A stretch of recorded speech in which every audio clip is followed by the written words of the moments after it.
So, first of all, very nice to be here. Ambassador, good morning. So, and of course, before I start, congratulations for your birthday. I didn't know that. If not, I would have prepared and included it. It's so long ago in the meantime. So, but the present's still missing here from the So please, congratulations.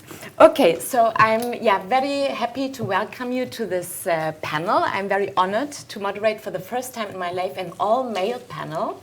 So with such great men here, I think this will be amazing. And our panel is on the digital government in action, data-driven process efficiency.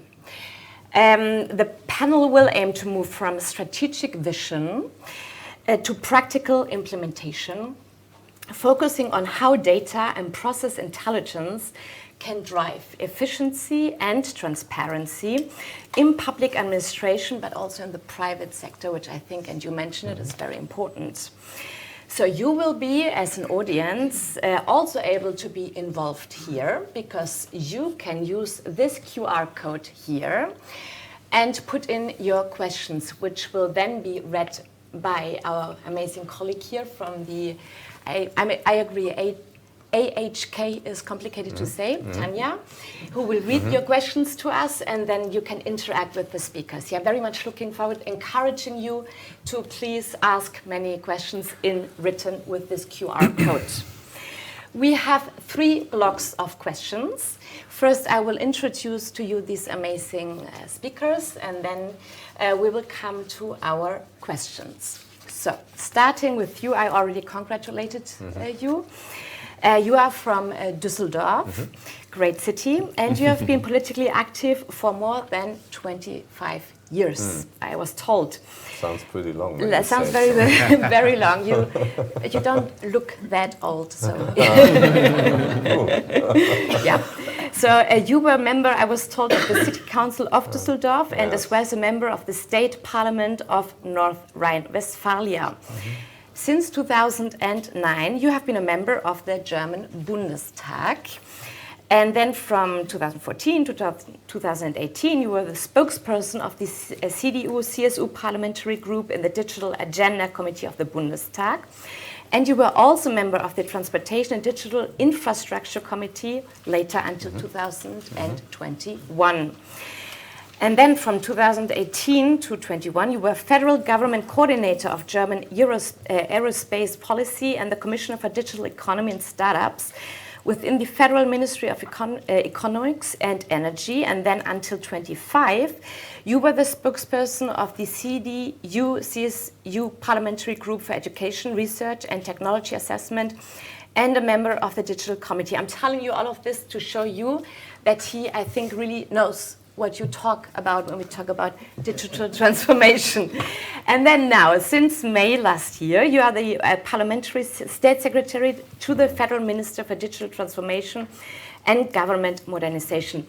I asked all of my speakers to please give me some personal input to make it easier for you to connect with them, because they all have great CVs, but then personal information makes it easier to connect. So I've been told that you stay up all night developing your own AI agent. Who's telling this? And testing OpenClaw in the sandbox. So maybe you want to talk us a little more about this also later. Welcome, thank you so much for being here. Osmar, very happy to meet you for the first time in person. It's an honor. You are currently the CEO and chairman of T-Systems Iberia. You were born in Brazil, and you have been shaped by an international career across Europe and the US. And that's how you bring over 2 decades of experience in digital transformation and global technology leadership.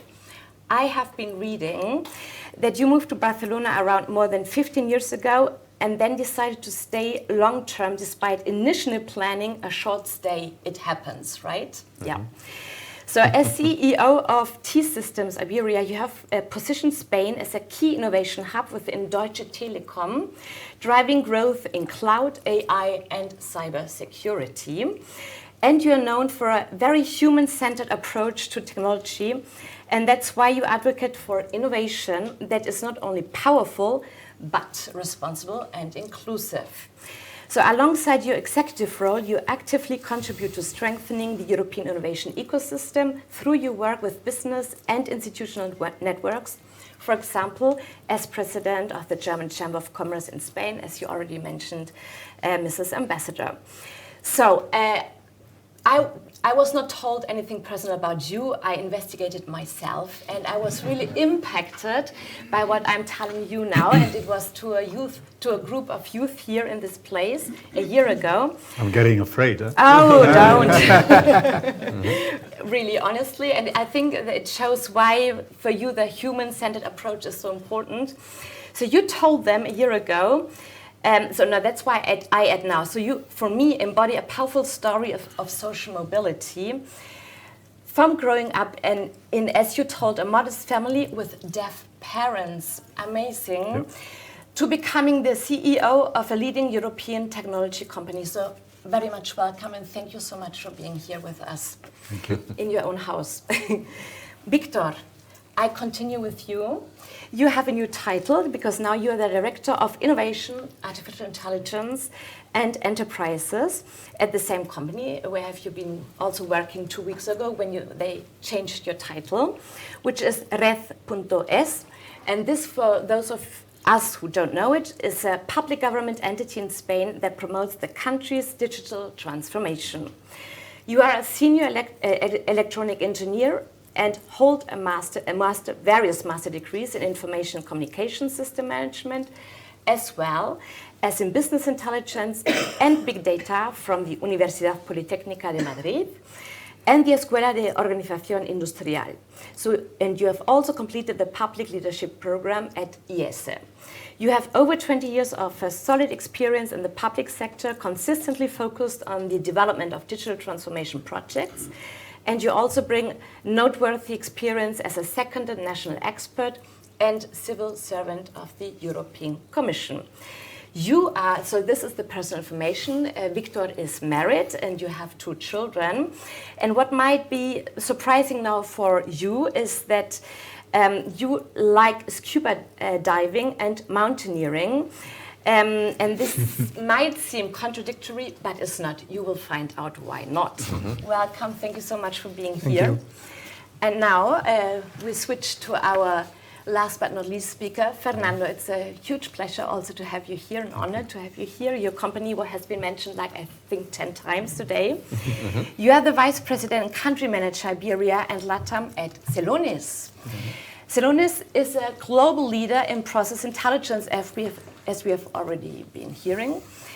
It makes processes work for people, companies, and the planet, enabling companies to realize the true potential of enterprise AI. Maybe you can tell a little bit more about this later. Mm-hmm. In this role, you drive company growth in the wide-reaching markets, pulling from your 20-plus years of international experience prior to Celonis in global organizations such as Salesforce, Oracle, etc. You also co-lead the Madrid Global Hub, where Celonis employs more than 700 international professionals, amongst them many IE students, as we have found out, fostering collaboration across functional global teams. You came to Celonis from Salesforce, where you were involved in many digital transformation projects carried out by European and Asian companies across different industries and regions. And your background is computer science engineer, and you also hold an MBA by EADA and executive development degree by IESE. And this might also be astonishingly for some of us that even though you have mainly been working for American companies, your connection with Germany did not start with Celonis. When you were 20 years old, you were convinced that you wanted your first job to be in a German-speaking country, as you were learning German at that point in time. And you actually achieved it. And you actually earned your first salary working in German. And now, this is, but I think it's it cannot be true, that your first salary was quite low, so was your German. And I know, I can assure you true. that it's quite good now. So it's also... Both of them is high. Yes, we can switch to German later. So welcome to you as well. Thank you very much for being here. Thank you. So now, dear gentlemen, let's start with our 3 blocks of questions. The first one, just for the audience, is about setting the scene. The second block will be about from data to impact. And the third block will be about scaling and governance. I would like to ask the very first question, maybe, Thomas, you can answer first, setting the scene. There we would like to start aligning perspectives, public sector versus industry. So the question is, from your perspective, where do we currently stand in terms of data-driven efficiency in public administration? Are we still in a vision phase, or have we already moved into execution? What do you think? I mean, if we're talking about the data usage in the government, then everything is around GDPR, and I think there are good reasons why privacy is a constitutional good in Germany and also on the European level. But on the other side, in some ways, we make it too complicated. And I can describe this by an example. Last week, my bike was stolen right in front of the Deutschen Bundestag. And I said that cannot be possible. And I asked for the video surveillance. And somebody looked at all these tapes and he told me, I'm very sorry to say to you, but it stops at the end of our building. So I don't want to give you any kind of idea how to compromise the German Bundestag and where you are out of the video angel, but that shows that we get too high when it comes to privacy. And so this is something that's really a problem for us, and sometimes in a regulatory way more is possible than it's being done, but it's also something in the head of all our employees that they say, so we cannot do this because of privacy. And I think this is the main reason why we have all these data silos and it makes so complicated. And now data is missing for processing this with AI, and we try to achieve this with projects that I explained in my keynote here. On the one side, when it comes to these approval processes from the top, and on the other side, so kind of grassroots development with startups on the municipal level. And I don't think there will be this one punch. We need to go all the ways that are possible, from all the sides to use more AI in the government. And AI is the only opportunity to get it done, because with the old data processes, I think, in the way we constructed our government, it's too complicated. And AI is the only possibility to do it. And so we must push here much more. Thank you. Osmar, what are your thoughts? Here we hear privacy is an issue. What would your input be to this first question? Yeah. First of all, good morning, everyone. Those that which is connected as well. I don't know why, but I feel at home. Maybe it's because of the chamber. I realized AHK, very difficult. So German chamber would be easier, right? So regarding your question, I think we are already beyond the vision. I think we listened in the beginning different keynotes, and also an indication that there is a vision in the public sector for that. So I think we are already on a step further. But on the execution part, we are still, let's say, have some rooms for improvements. So we see that there was very much focus on digitalize the front in terms of a relationship with the citizenship. But it's still missing to make this in a scale, to organize this in a structured way. So I think if you are in a vision on execution, I would say that we are halfway through. And halfway through because there is things that is going well. We see some advancements on that. Some more in one country, some more in other countries. We can learn from each other. Is it still missing this at scale thing?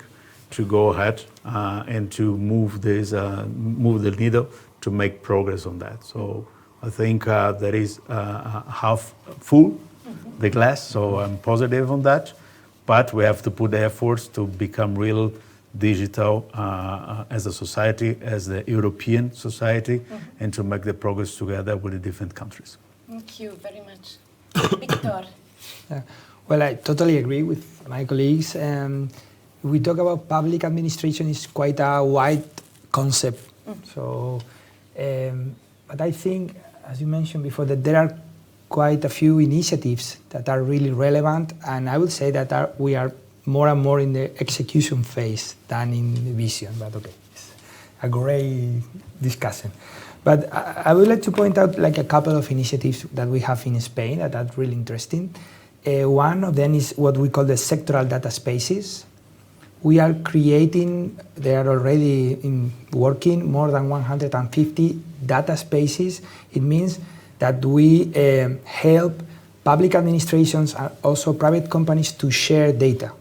It's a concept that exists, is a quite famous example in Germany, the Catena X example. Is the companies that share data just to create use cases and to improve their businesses and the efficiency, not only for companies but also for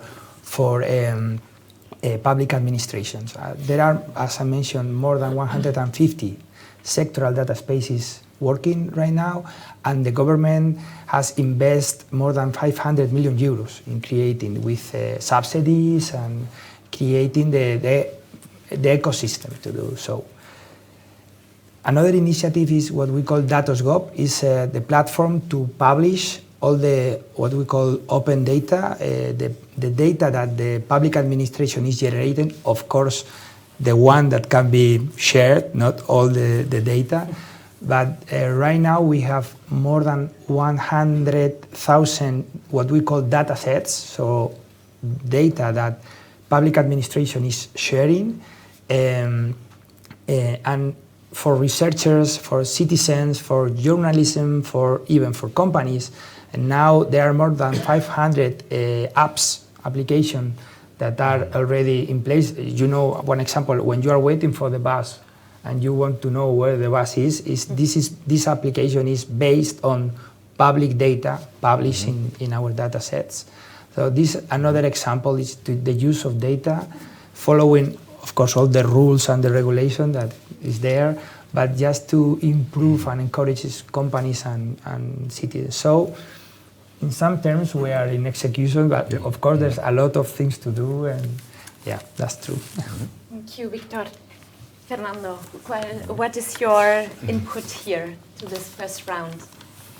So I would say that we are very much on an inflection point, and we have no choice but to move ahead at the end of the day. And at the very beginning, the ambassador was saying how the public administrations really need to be centered on the citizen, how these citizen-centered strategies are critical for the success of our organizations. We believe that actually we have no choice, because those citizens are seeing how artificial intelligence is helping their lives to become much more efficient, right? So how can we explain to them that we as a public administration cannot be as efficient as they are to organize their next vacation trip or to organize their children parties, right? So we really need to bring this technology that is proven to be available to the public administration and also to the private companies. And there is a great opportunity ahead of us that actually could allow us to simplify citizens' life, but also to simplify this transition. Because we believe that a lot of that information is outside of our walls, and this is not true. The reality is that most of the administrations have so much data. You were mentioning that before, right? All these legacy systems, and we don't need to go outside. Most of the private companies, most of the public organizations have much more data in their systems that the leading artificial intelligence vendors have used to train their model. So we actually can take advantage of that today. It's our own data. So it's like the video capture of your bicycle, right? It's within your walls, so you can own it and you can take advantage of that. So I believe there is no choice. The only question is how we can simplify that to make it efficient, and we can talk about it later. I think the public administration in Spain is pioneer to go one step ahead, and it's proven that we can actually have a lot of important examples where the citizens are already taking advantage of these technologies. Thank you very much to the four of you for this first round. We can already see privacy is, I would totally agree, in Germany a big issue. Not so much in Spain, where also we have the same rules, but another mentality, another culture. It's interesting to see. And a lot to offer already in Spain, as we could hear. I didn't know about the 150 data spaces. I think on European level, they count in total for Europe 180 data spaces, so it's interesting to know. Yeah. We come to our second block of questions. Are you ready? It's from data to impact. What do we want to achieve with the second round? We would like to dive a little bit deeper, hear about real obstacles and concrete user cases. And my question on this, maybe Thomas first for you. What is currently the main barrier, according to, in your opinion, to achieving process efficiency in the public sector? Technology, governance, or organizational culture? It's obvious it's all of them. If one of these three pillars is missing, then you cannot get the projects run. And I think the cultural question, you tackled on that in terms that we have in Europe everywhere the same privacy regulation, but the culture is so different. And also from my personal point of view, for years now, I believe it would be good also to have a European authority to set the same standards all over Europe, because we have a law that's GDPR for all of Europe, but it's in a cultural way, it's been executed very differently. And so you need all three of them, and I think from a German perspective, as we are a technology-oriented society, for us also technology is an important issue, and we see with Celonis and others that we have companies that can provide it. And one of the aims of the new government is also to use that, because it's a little bit absurd that we are using so much technology from the US and other countries, and that we are not procuring really at the European champions. And so this is something I want also to offer here for Spanish companies that are delivering interesting products or services in AI. We are very open on that. We want to go in a strategic way to do more procurement and from European companies. Thank you so much. Osmar, what are your thoughts on this? So I think it's not technology, because technology is already there. We have been proven in using technology day to day, and we see so many examples. I was a bit surprised when the secretary mentioned about the local administration topics. I'm lucky that our company, T-Systems, is more than half of our business with the public sector. And the half of the important cities of Spain is customer of us for our own solution that we have, which is really standard in the workplace, and create an ecosystems to collaborate. There is so many pioneer technologies from 2004, 7, and 10 with different laws that we have implemented, that the aim is that the citizen just give the information once and not many times, as we see even today that's happened. So there is an improvement, but it definitely is not technology the issue. The second point I think is towards the governance. How we govern these topics, how we can make use of the technology, how we organize that, and how we can progress on that.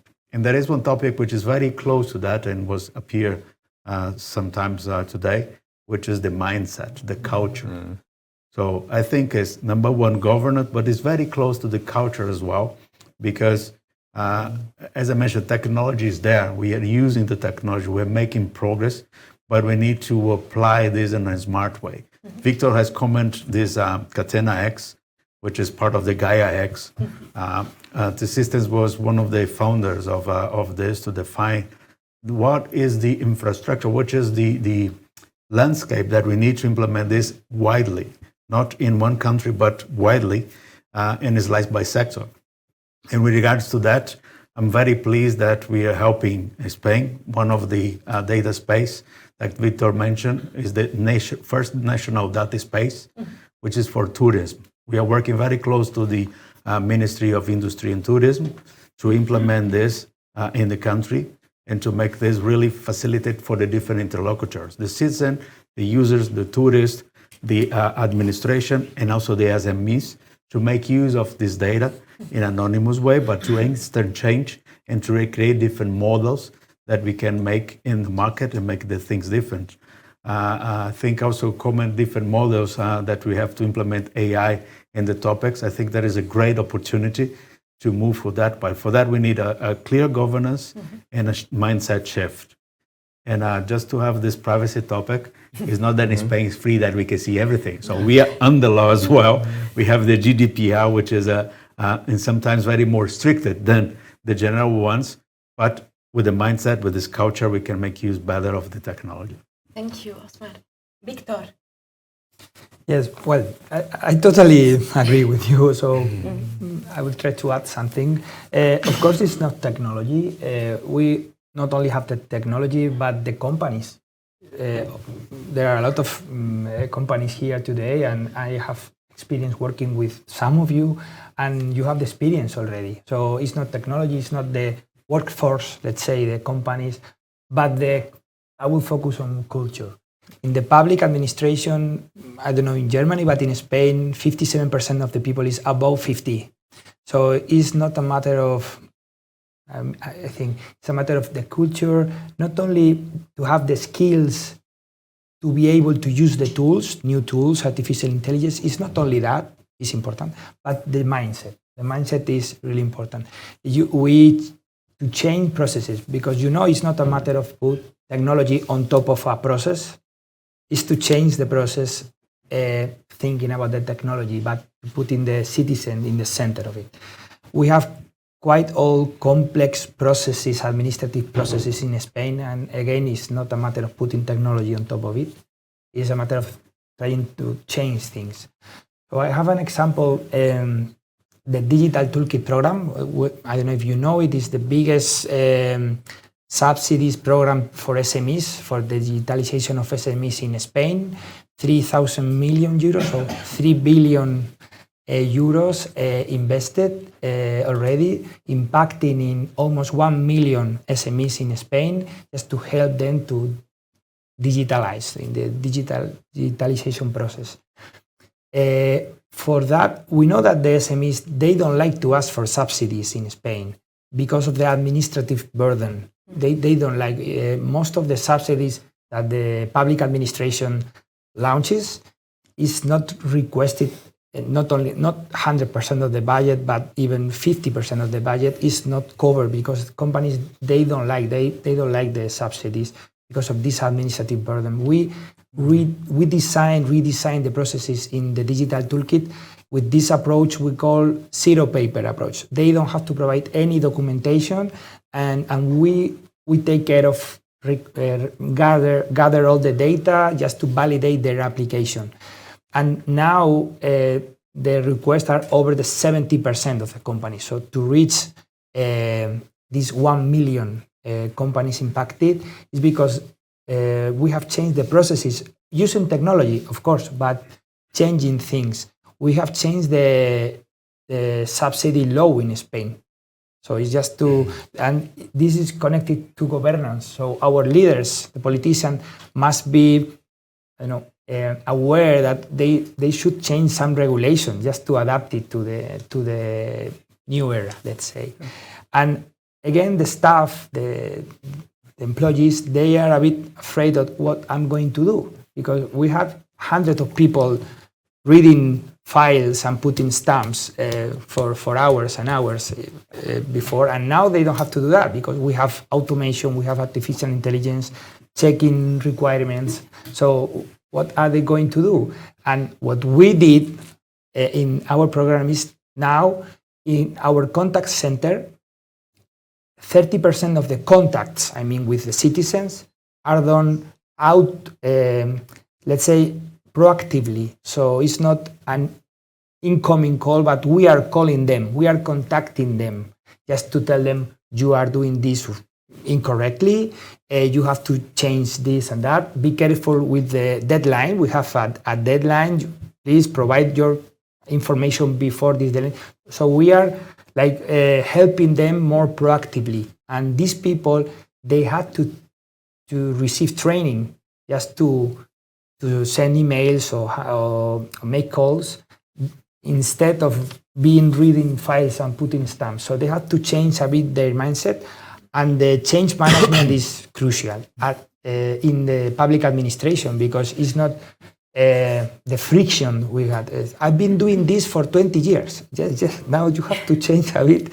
So that's the most important challenge we have from my point of view. Yeah. Mm-hmm. Thank you very much, Víctor. Sounds challenging. Fernando, are you ready for your reply to this second question? In your opinion, what is driving, or what is hindering process efficiency in the public sector? Technology, governance, or organizational culture? So when we're talking about efficiency, I think from my point of view, it's always a challenging word itself, right? So certainly the cultural impact and the human implications need to be always under consideration. And technology is an enabler, but we need to manage that strategy for change very, very efficiently too. In our perspective, obviously, we're a proudly German company, and still, for sure. We're born there and grown there. And we operate globally, and we have this big hub in Madrid. So I have the privilege to share these different cultures, right? And certainly when it comes to efficiency, for me, Germany has always a lot to teach us about it, right? When we apply that to Spanish companies, sometimes the cultural impact is not the same. And our approach is always explain that we can look for efficiency, and the fact that things can work better shouldn't be an issue. So certainly, those technologies that are actually available now were not available before. So nobody is here to blame that things were not done the most efficient way before. So we should all embrace change. We should all embrace how these new technologies can help us improve. That's like a starting point. And then on how to do that, obviously technology can and will be an enabler. And how we can very pragmatically approach artificial intelligence to work and succeed as we expect. And this is not what is happening today. So 95% of the AI implementations are proven to fail. Our understanding is that the reason why this is happening is because all this legacy data that are in the different systems needs to be contextualized. So how can it be contextualized? It needs to be enriched with the information that is in our house again, that actually is provided by the processes that run underlying all these tasks, all these activities, all these administrative procedures. So we have it there again, right? And this is basically what Celonis is trying to do. How to contextualize this semantic layer that can work system agnostic, avoid this complexity that we have been building for decades on our technology investments, and provide this layer, this agile layer that can actually provide a better service to the citizen. And we see that actually in some use cases. As we said, I think Spain has been quite active trying to pioneer that from a European perspective. And I think we can be really proud on how some administrations are actually one step ahead, compared perhaps to other countries in Europe. We have, an advantage because the regional governments here in Spain have different authority to manage some of these administrative processes. We are working very intensively with many of them, starting with the largest one in Madrid, Catalonia, País Vasco. And when we are touching that transaction that actually have an improvement and an impact on the citizen, this is also very important for us because actually help us to work for a purpose. And we see that, for instance, in social affairs, where you were mentioning Víctor before, right? Like a lot of the grants and the subsidies that are offered to the citizens, they are not covered just because of the complexity. And the citizen or the small medium enterprise, they are not enabled to say, I cannot spend so much time to ask for this for this grant, right? So we are helping many of those grants to be simplified, to be closer to those social communities that actually are more impacted by not having access to these grants. And the second very impactful direct relevance that we see is on the healthcare, where we are all patients sooner or later, right, of our system, and we are helping also to streamline the waiting list on the hospitals by actually leveraging that, my father needs to go to surgery in the coming months, right? So the preparation of this surgery, I will follow that very closely, because actually he doesn't need an ambulance, we're lucky so far, but he may need to go to the hospital for the blood test, then for the x-ray, then so all these implications is not bringing efficiency to the system, is not bringing efficiency to my father either, right? So how can we simplify by taking advantage of the data that we own and bring that contextualized information? So this is basically what we try to do, and again, I think Spain is one step ahead on trying to do that more efficiently. I have a follow-up question, if I may, Fernando, to you, because this morning while drinking our coffee, you told me that you're working with these big multinational companies and not so much with the smaller companies, and that will take time. Maybe you could elaborate a little bit on why this can be a bit more difficult with the smaller companies. We will get there eventually, but certainly I think for this kind of technologies, it's complex to manage the volume. So the big advantage, we're starting from the largest organization, we're starting from the largest administrative institutions where they already own this volume or data that actually justifies that effort to build this kind of improvement, right? Where the impact can be much bigger at the end of the day, right? Yeah. So obviously when you combine artificial intelligence, what we call the process intelligence platform, actually it makes more effect when you have huge amounts of data that can scale. Because this is when it becomes more relevant that the human cannot manage that so easily. So obviously you will always have a human in the loop where it's needed, but artificial intelligence will allow you to perhaps take these long tail processes that nobody was taking so much care of because it was not a priority. And now with the volume of data that we can handle, this can scale much faster. So the first organizations that can take more advantage of that are the larger corporations. For instance, just to make a note in Germany, we're working with the strong majority of the DAX public companies, and certainly the large institutions too. But to a certain degree, as we said, like small regional governments in Spain are already using that. So obviously, it can apply to different organizations, but it's true that it's still not there for the small medium enterprise for companies like 100 employees. Not there yet. Yeah, there we need a lot of the kit. Where you can enter and help from the other side. Thank you very much. I think that is very clear. Please, dear audience, don't forget to submit your questions in the QR code. We come already to our third block. This is on scaling and governance. What do we want to know now from our four speakers? This is more on the strategic and forward-looking perspective. And that's why, again, Thomas, my question to you would be, looking ahead to the next 2 to 3 years, what do you think is the key factor or lever that could decisively accelerate data-driven efficiency? I mean, if you're talking about scaling, it's not only efficiency, it's at first I would look on the business side. So how can European startups, European big players, all the European AI companies, how can they scale? And obviously we have an issue on that. We see good examples. I mean, Celonis is a good example, as you could scale very fast, the fastest scaling startup we have in Germany. And I think this is not all a government business, to say this first. I believe very much that the business side is for itself, and I think the government should not jeopardize any kind of business processes. So there are different opinions on the political sector, but I believe that we have a strict differentiation between the business side and the political side. What we can do as a government is to build a simple regulation that doesn't stop companies from using AI and data. The second thing we can do is making smart procurement. That's what I say when we want to foster procurement on European companies. And the third thing is, in the processes that we are using for that, we also need to scale. If we look at municipalities, nobody's building a solution for a single city. They only build solutions if you can scale them to 100 cities or more. And this is something that we can provide. And then on a business level, I think we need a better regulation for data centers. We have a new data center strategy in Germany. We want to double capacity of data centers within the next 4 years.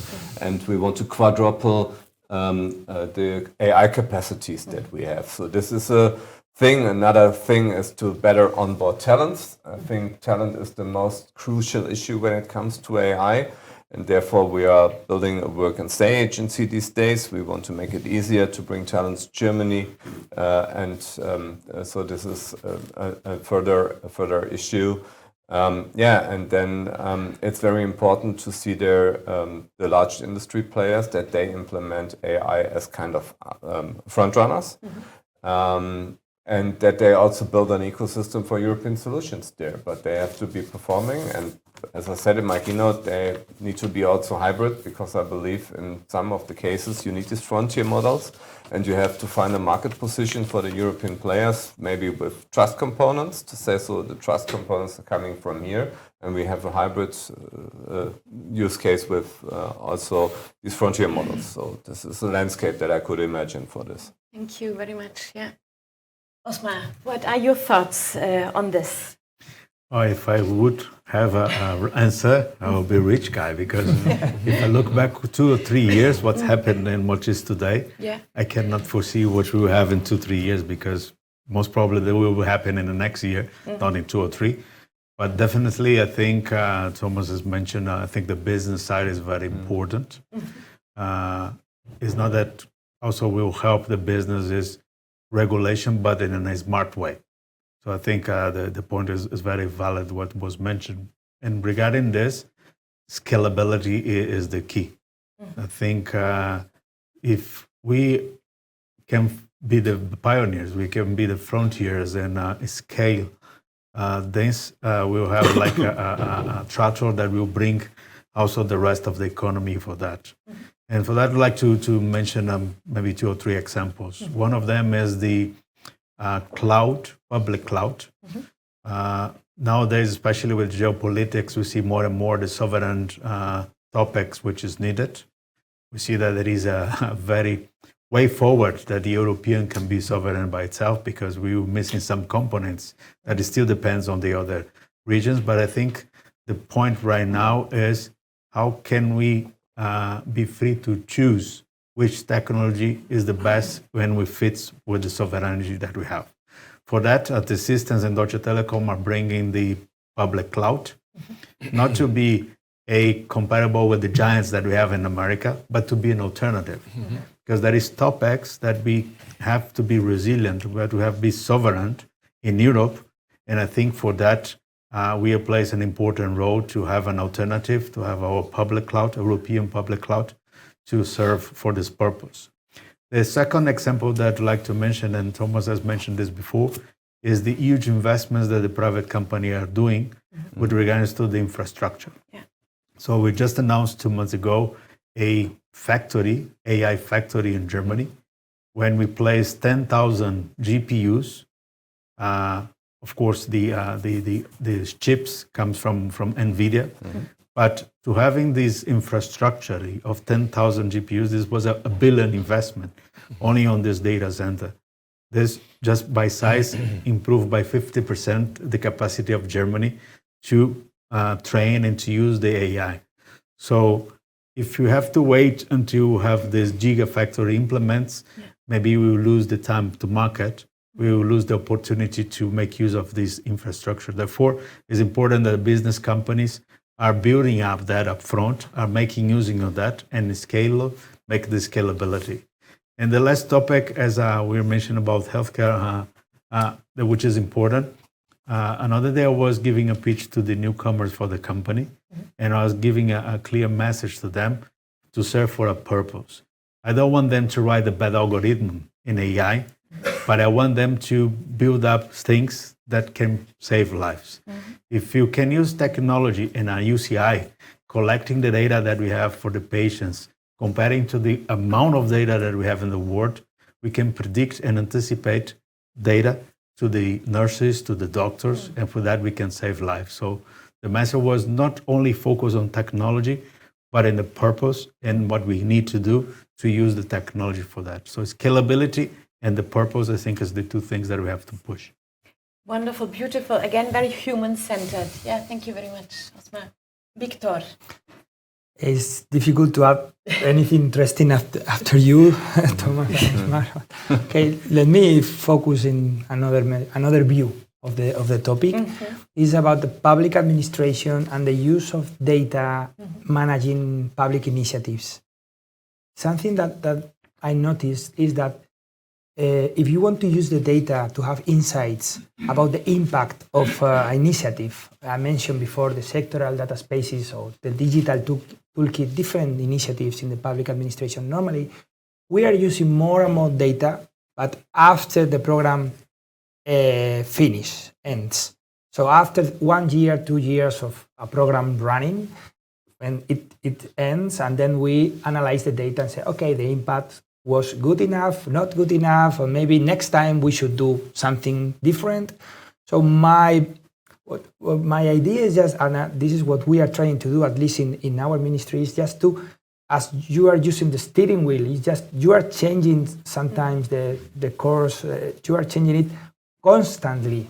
In the public administration, we are not that agile, of course, but I mentioned, if you are able, using the data you have in your hands, you are able to measure the impact, bottlenecks, barrier, complaints, just to adapt your initiative, the policy, to adapt it, but not at the end of it, 1 or 2, 3 years later, but maybe in 3-4 months, you are able to see what's happening. So companies, they have a bottleneck here, they see an administrative burden here, and you can modify it or evolve your initiative just to make it more flexible or to adapt it more and more to the reality of the SMEs. And you mentioned, we don't know the future. Maybe in 1 year, things could change a lot in our society. So if you design an initiative, a public initiative that could last for 3-4 years, it's sure that in 1 year, things will change a lot. So is to use the data to monitor or to measure the impact, but more close to real time. Is that more or less what I think is interesting? Yeah, thank you very much. Makes a lot of sense. Monitoring, human-centered. Yeah, thank you, Víctor. Fernando, you have the last word in this round. What are your thoughts on this? So we talked a lot about how Europe, and being here obviously in this, German-Spain collaboration, I think this is very, very relevant, how we can collaborate more, how we can improve this connection, how we can strengthen our bonds. And also in this private and public collaboration, I think there are a lot of opportunities there. So obviously, always trying to see the glass half full. And we will have a lot of limitations. We have a journey to cross, and we will get there. But it's keep doing steps in the right direction at the end of the day. So I think it's always trying to find a way, always trying to find the use case that is actually very much in our hands. So if we are touching very sensible information, we may need to wait a little bit to make sure that we complete the regulations. But as long as we are finding use cases, we need to embrace this technology and see how we can start working on this efficiency. And we have a lot of possibilities on how to do that. Internally within our own organizations, with our own private companies. Regardless of that, I think there is a great opportunity ahead of us. What we try to do is to bring, we have artificial intelligence labs, we have what we call the proof of value, which is like a proof of concept that we run in an organization. It takes a few weeks. We already enrich the data that the organization has, and we have like a first glance on the impact and the value that this will bring to this organization based on the metrics of this organization, which are the KPIs and how we can prove that this is going to bring the benefit that the organization expects. So very tangible, we're coming from Germany again, so we're very pragmatic on the methodology on how we do things, right? And this is proven to be very successful. And this is, I think, what is missing on artificial intelligence, because there are a lot of possibilities, but how to make it tangible on something that actually proves success, we are still not there. And I think building up those ecosystems where we work on collaboration, where we try to bring all the European companies, that we try to facilitate also from the government to the existing, European champions, how to keep working, keep growing globally, and how to operate on a wider scope. I think this will facilitate a lot everybody. Thank you very much, Fernando. I think that's a good future. And now, Tanya, what are the questions that have been asked to... You can see them here. I don't know if you can read them or get up. Yeah, okay, I can read them to you. So you can choose, which one. I can choose. Oh my God. So Thomas, I don't know. The shorter the answers, the more questions we can ask. Okay. Thomas, I think you got up What's very the incentive early. for us to do this? You got up very early, but maybe the first question to you: where should the EU draw the line between useful digital sovereignty and expensive technological self-isolation? I think a self-isolation is not possible, because we are dependent on US technologies, they're dependent on us. If you look at ASML and SAIS and others, everybody's dependent somehow on China, so we are all dependent to each other. And I think for our sovereignty, there are two ways you can go. The one way is to say there's this US tax system and we build a separate European tax system.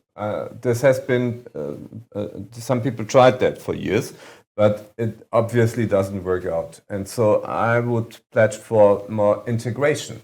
To blend these ecosystems. So if we have more Deutsche Telekom, Celonis, others inside of this global tech ecosystem, there are more dependencies also on us. And I think that's the best thing we can achieve, because if we want to make a kind of isolation or build something on the side, I don't think we can succeed on that. Mm-hmm. A second question for you. Do you feel ready? Sure.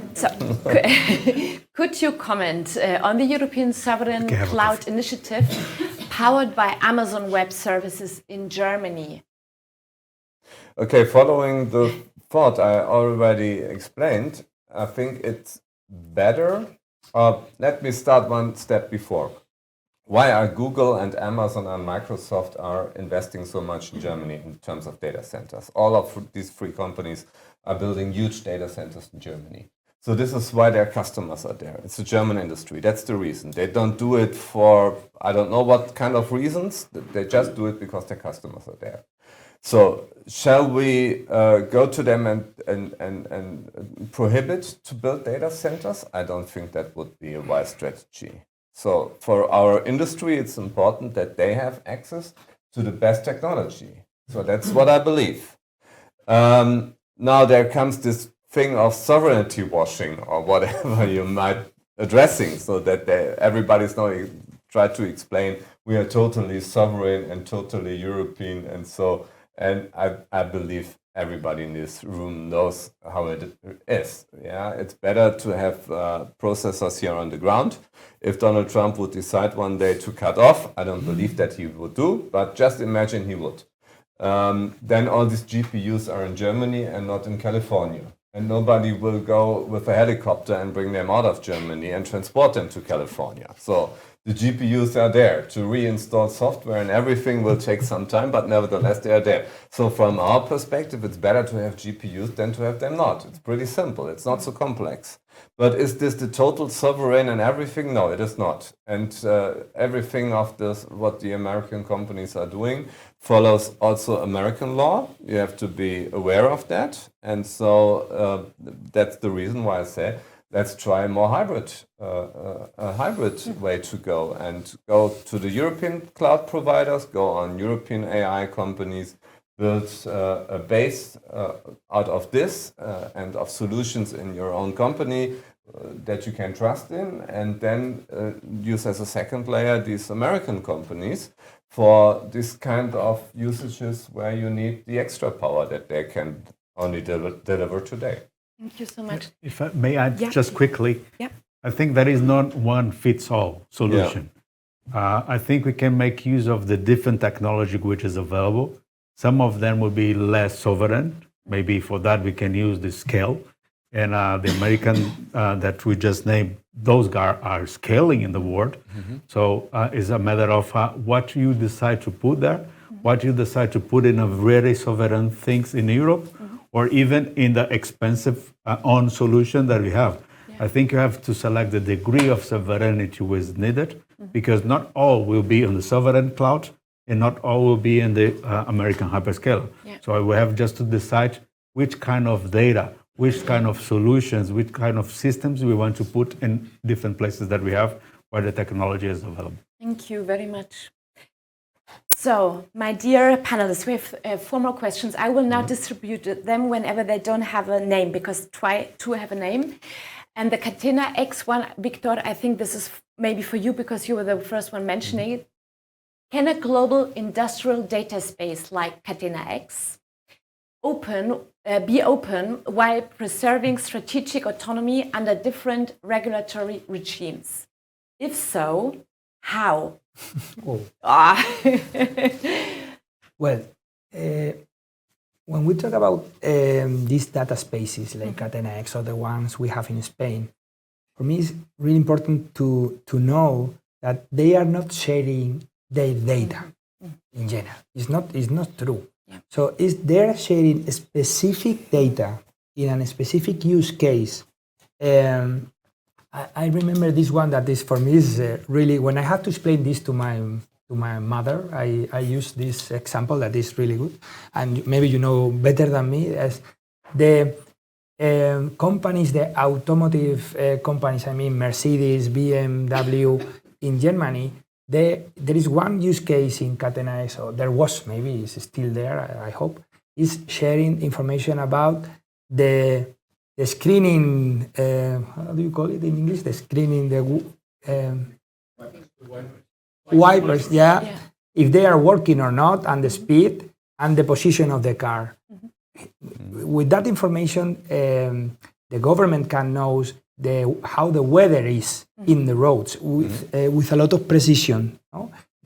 Because the cars are sending this information, but it's only this information. I mean, one data about the wipers and the position of the car and nothing else. So if we know exactly which information we are sharing for which use case, and of course taking into account the regulation, if it's GDPR applying or not, then it's easier to create these data spaces and to share data, because they are not sharing all the data. It's just specific use cases and specific data.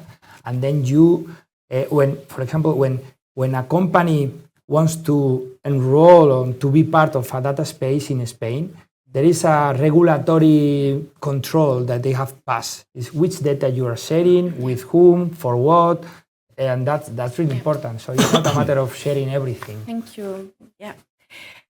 Fernando, ready?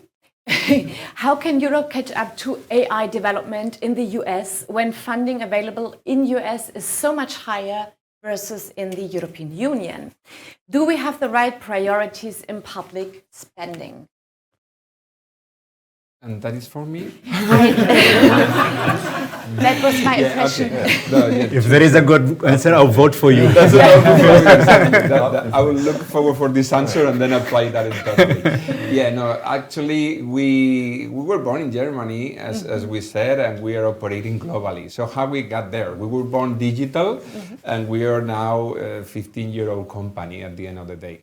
We started in Germany. We saw that we wanted to attract international talent, and we decided to open a big hub here, the second biggest office worldwide.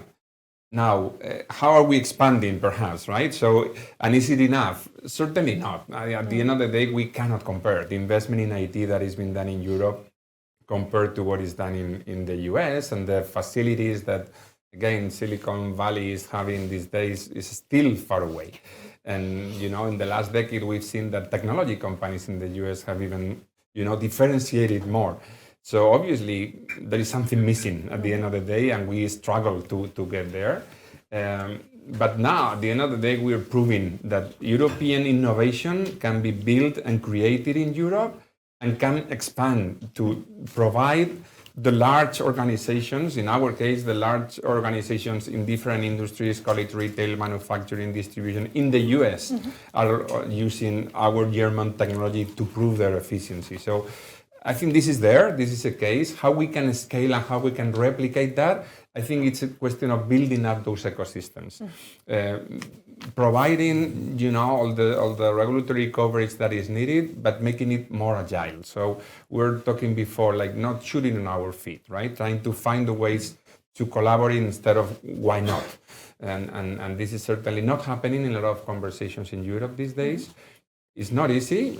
I think just going back to our example here that we mentioned before, it's not easy for the regional governments in Spain to get together and collaborate, right? Because each of them are, the driven by different political parties. But at the end of the day, we are seeing a great collaboration to improve this kind of administrative processes, regardless of what kind of parties is ruling in each of the regional governments. So I think we can apply the same on a bigger scale in Europe. We can find the common ground just to work together and obviously try to compete and provide this service to the European companies, at least, I think will be very beneficial. Approved. Well done. Thank you so much. Thank you. Two last questions, and then we have to close. Osmar, you argue that the main blocker is governance. What is the one governance decision public administrations most often avoid? And what is the cost of it? Wow. Ooh. Good point. Say again. I'm still reflecting. Yeah. I also, it's not easy, but they took it off. So So, regarding the governance, I think it's not about we learn a lot about the reports of Letta, the Draghi, about the needs of investments on technology and needs on development of the European ground. So I think this is the must that you need to if you want to be champion, and we can be champion. Fernando mentioned we will not compete against the other regions because the investments that we have here, which is billion, they have trillions. It's very difficult to compete in this field. But if you keeping following some of these guides that we see in those two reports and applying on the European part, I think this we can make progressively steps in trying to have a choice for the technology, to have a choice of implementing these things, and in the end, to be an European community as we are trying to design and vote for that. And I think, as I mentioned, we can be champions in some of the topics. We have been in the past. Look for instance, Airbus, which announced recently a new CEO, first-time Spanish CEO, a lady. So there is some champions. If you put this together and act as a one, I think we can make a difference and try to encounter our opposition, because the values that we have in the different parts of the world is different. And I love the values that we have in Europe. So we have to fight to continue with that, with the best technology. Thank you very much. Victor, you close now this very important panel with the following question. Who should own cross-department data sharing? So, who should own cross-department data sharing in practice? And who should have the authority to force it when departments resist? Change management, you were already... That's a very complicated question. Yes, it's a really complicated. Is it a coffee? Is this a coffee drink answer? Or no, short maybe. Well, if I a closing statement. Yes, a close statement. Wow. Yes. Well, what I can tell you what we are doing in Red.es. We have this technology department managing the technology, but the data, we ask the data owners that we call are the business people. So we have one, the law department, they have to identify one person that is what we call the low data owner, and it's a business one. So he or she decides how we use the data, which data is important or not, and how to treat it. And so to sum up, I would say that we have to mix everything. So the technology, but to get the business people involved in the projects. Yeah. Thank you so much. Very short, very to time. Don't worry, Martin, just one thing. I think it became clearer that it's complicated, but I think I congratulate the ambassador and the German Chamber of Commerce to start the conversation. I think we need more of them and then complement each other. That I could see here. So thank you very much for coming to join us here, to the four of you. And now let's have a great coffee all together. Thank you.